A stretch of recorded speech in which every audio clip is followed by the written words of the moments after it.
Sales a la calle y todo el mundo parece tan despreocupado y a nadie le apetece pensar en ti.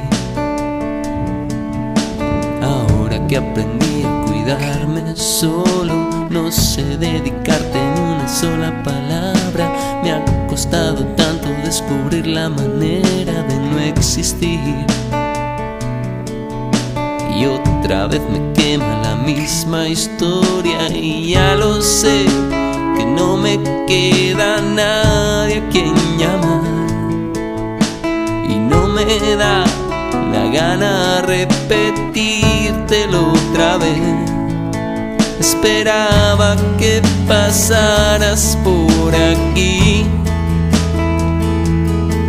y pasaste todo el año en tu glaciar.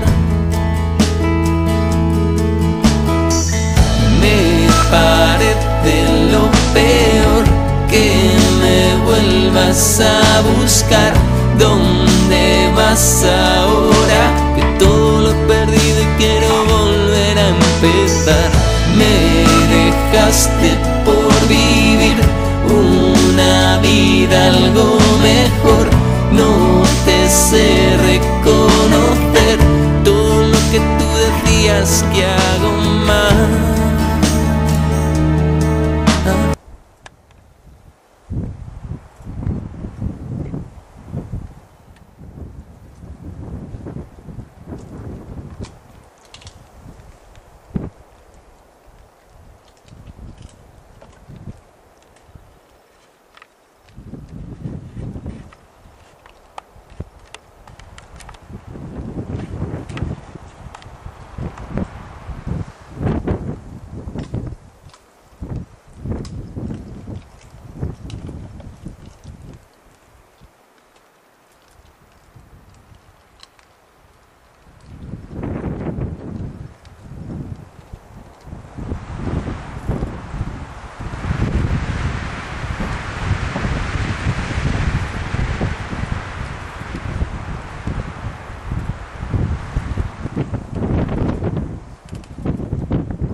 sé tampoco y me encerré dando vueltas y vueltas a algo que yo creé.